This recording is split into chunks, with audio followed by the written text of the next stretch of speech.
Let me tell you this right now, any type of sustainable change is going to take time. Everyone starts somewhere. So trust me when I say you do not need to have control over everything. If you want to build muscle, my best piece of advice is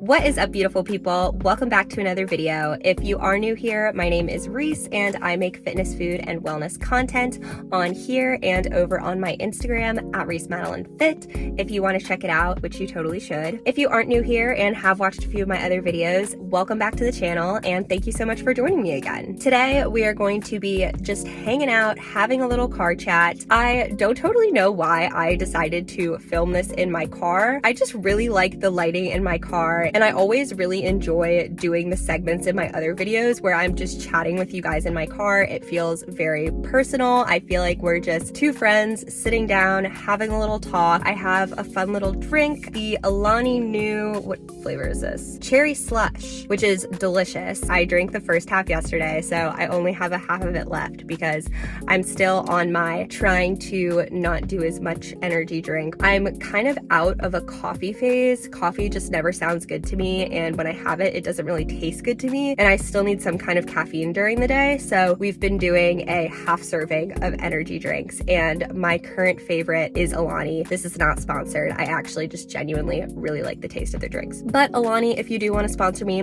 I will happily accept your sponsorship. So what we are chatting about today is 5 more things that I wish I had known at the start of my fitness journey. I did make a part 1 to this video, which I will link down below if you are interested in checking that out. But as I mentioned in the last video, there are so many things that I wish I would have known when I got started with fitness that it was not enough to just make one video to try to encapsulate all of the important things, because I didn't want to overwhelm you guys with information. So I figured I would make a part 2 with 5 more of the biggest things that I wish I had known. So let's just dive in and get started. And yes, I did bring my laptop in my car for my notes. I feel like I have learned a few things in the, how long has it been? 7 years that I've been doing fitness. And for probably 5 of those years, I was doing things very wrong. So I want to make sure that I hit all of the important points that I have. So the first thing I wish I had known when I started fitness was to stop ego lifting. Now, you guys are probably thinking, but I thought ego lifting was like a male thing where they're just trying to show off for girls. That's kind of the case. Ego lifting is not just a guy thing. I had no idea ego lifting was what I was doing for such a long time. I just didn't really know what ego lifting was, so I didn't really realize that I was doing it. I actually found this definition of ego lifting that I really like. So ego lifting is using the idea of yourself or your ego to determine how much weight you lift rather than your physical capabilities. Yes, sometimes people do it to show off, but really it's just about, are you basing the amount of weight that you put on the bar by what you think you should be able to lift, or by what is actually the right weight for you? I wasn't ego lifting to show off in the gym. I did it because I was embarrassed to be curling the 5-pound dumbbells I should have been using instead of the 10-pound dumbbells that I was using with very poor form. I feel like that's the biggest thing with ego lifting is you're lifting weight. Yes, you can lift, but it's more than you should be lifting because your form is kind of garbage. So here's why you shouldn't ego lift. 1, it can be pretty dangerous. By moving more weight than you should be moving, you're probably using muscles that are not the muscle group that you're trying to target in ways that maybe they're not supposed to be being strained. The second thing is that it ingrains bad habits and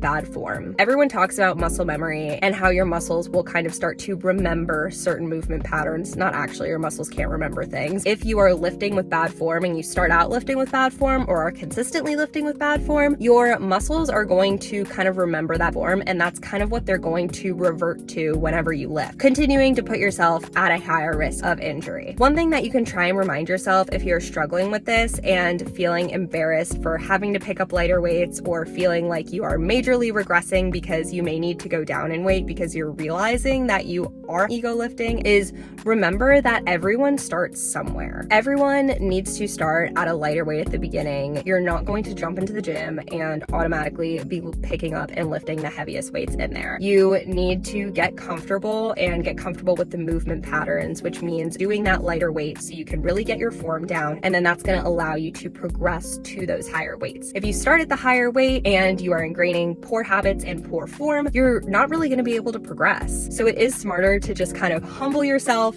drop the weight, and lift the weight that you're really supposed to be doing. Also, if you're worried about other people looking at you and judging you for curling 5-pound dumbbells like I was, trust me, people are not really going to be noticing or caring how much weight you're lifting. They're going to be way more likely, however, to notice if you are trying to lift a weight way heavier than you should be lifting and are doing it with terrible form. Besides just worrying about what other people were thinking of me, another reason that I struggled with ego lifting was because I didn't really understand what the term progressive overload meant. I thought progressive overload meant that I was supposed to be increasing the weight I was using every single week. This is just not true. Sometimes it can take a couple of weeks to increase the weight on an exercise, especially depending on what muscle group you're training and how often you're training it. For example, you're not going to be able to do lateral raises with 5-pound dumbbells one week and then the next week jump to doing it with 7.5 or 10 pounds. The muscles of your shoulder are not very large muscles, so it takes a little bit longer for them to get stronger as opposed to say like your leg. And also, if you're only training a muscle group once per week, how can you expect yourself to lift one weight one week and then the next time you train that muscle group the next week be going up in weight on all of your exercises? Looking back, it's just kind of funny to me because I'm like, I don't really understand how I thought that this was a realistic conception, because that is what I would do. I would be like, since I used 10-pound dumbbells last week, this week I have to use 12-pound dumbbells. I would push myself to go up to the 12-pound dumbbells, even though I really couldn't lift the 12-pound dumbbells with good form. I should have actually stayed at the 10-pound dumbbells another week or another couple weeks. It just depends. Progressive overload means increasing the weight that you're using over time. That time doesn't necessarily need to be 1 week. It may be a couple of weeks. It may be a month. But the point is that it's still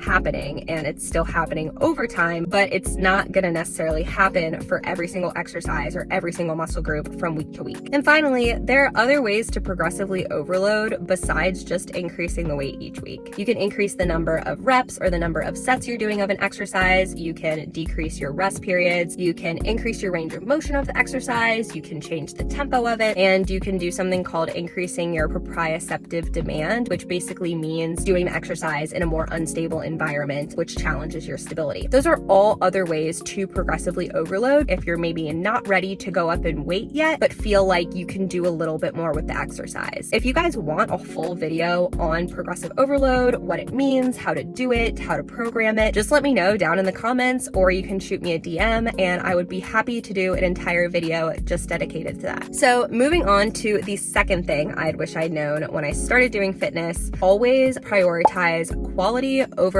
quantity.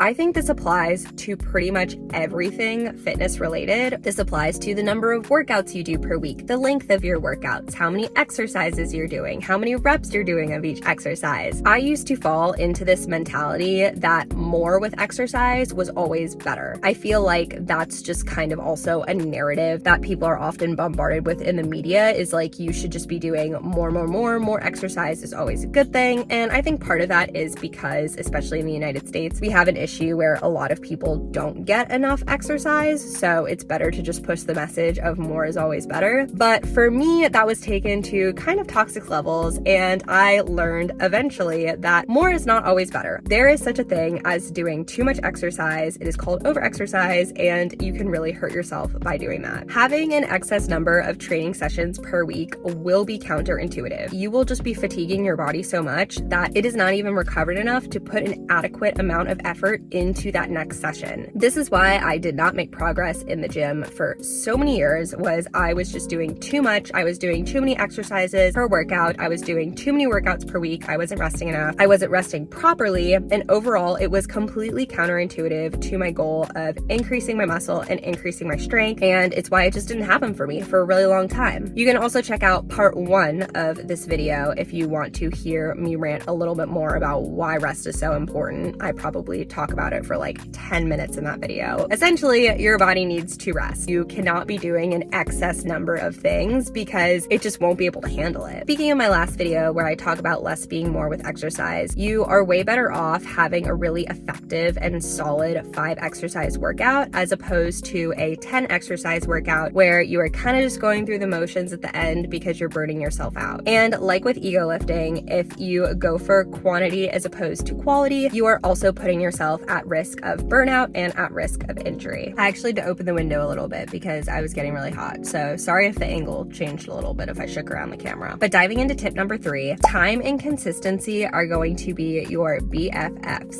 And this is a cliche, I know, but it is a cliche for a reason, and it is because it is so true. You really need to be patient with seeing progress towards any type of fitness goal that you have. Now, there is a little asterisk on this because if you are a newcomer to the gym, you probably are going to see results and physical progress fairly quickly. This is because of a phenomenon that you're benefiting from called newbie gains, which basically means that since your body has never encountered the stimulus of weightlifting, it is in a prime position for muscular hypertrophy. One of the best conditions for muscular hypertrophy to occur is when your muscles are put under stress that it's not used to at all. When you're first starting out in weightlifting, your muscles have never encountered lifting weights, so you're going to see that progress fairly quickly. After a couple weeks or a month or so, you're likely going to feel like you're plateauing, but that's probably not a plateau. Your progress has probably just slowed down considerably because your body has started getting used to weight training. For my people who are not new to the gym, the unfortunate news for you is that either way, it's probably going to take a long time for you to see progress or any sort of physical results. And I know it's really hard to keep going when you feel like you're not getting anywhere and you feel like you're not really seeing any results, but my biggest advice to you is to just keep doing what you're doing, stick to your plan, and keep going. Do not change your workouts after 2 weeks just because you do not feel like you're seeing progress. If you want to build muscle, my best piece of advice is to make a plan and stick to it for a prolonged period of time, even if you feel like you're not really getting anywhere at first. And the same goes for nutrition. During my bowl, I did not just put myself in a caloric surplus for 4 weeks and then call it a time and be like, well,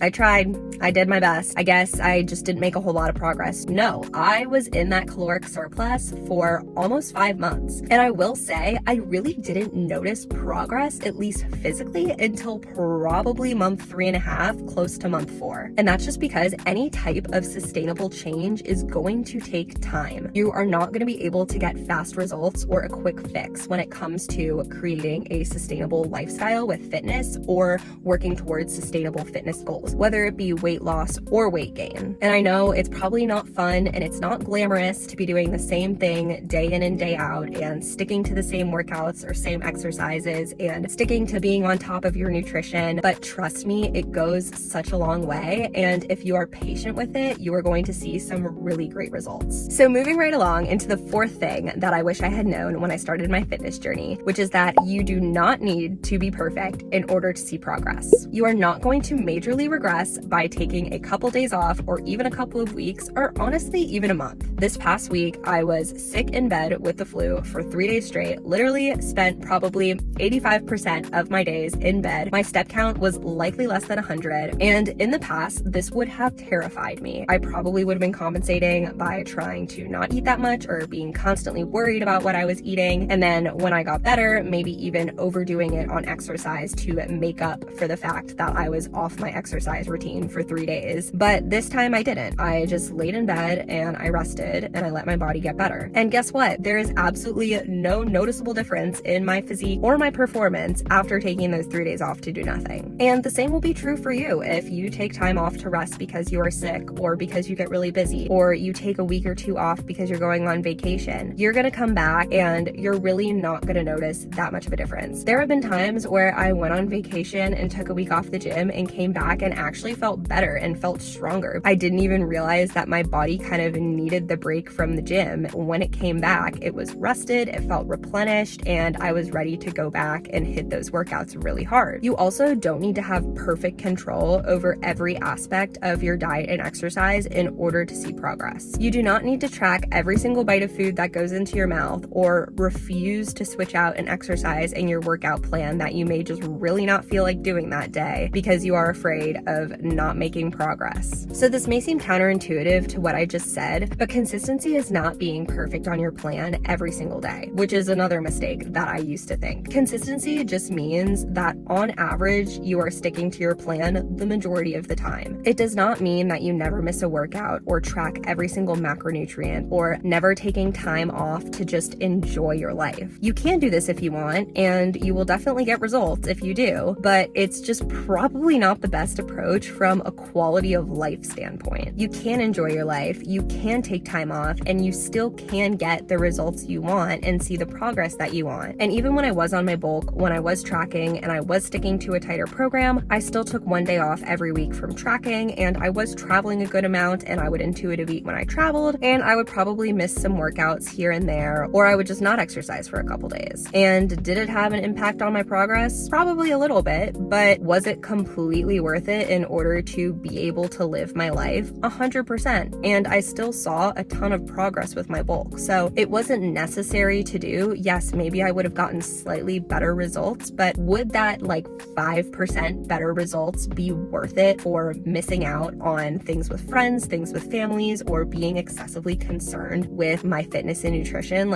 I don't think so. And once you stop trying to be perfect with your fitness and with your nutrition, it truly does become so much more enjoyable. And living a healthy lifestyle seems so much more sustainable because you're actually enjoying it and you don't have that added pressure or added stress of it needing to be perfect or it needing to be this exact way. So trust me when I say you do not need to have control over everything. When I released control over a lot of these aspects or just allowed myself a lot more flexibility with them, I still saw the results and the progress that I was craving, but I was just mentally in a much better place and I was enjoying my life and still am enjoying my life so much more. Thank goodness we got to the last one because I am literally starting to sweat. We have made it to tip number 5, which is that you will get the best results if you focus on how you feel as opposed to how you look or other external measures of progress. I remember back in high school, I would finish a workout and I would feel great. And then I would look at my watch and see how many calories it says I burned and instantly feel a whole new type of way about that workout. This is actually part of the reason why I don't track any of my workouts on my watch anymore. And that estimate of the number of calories you burned is also probably highly inaccurate. Let me tell you this right now. How good a workout was is not determined by how much you sweat, how sore you are the next day, or how many calories you burned during it. Instead,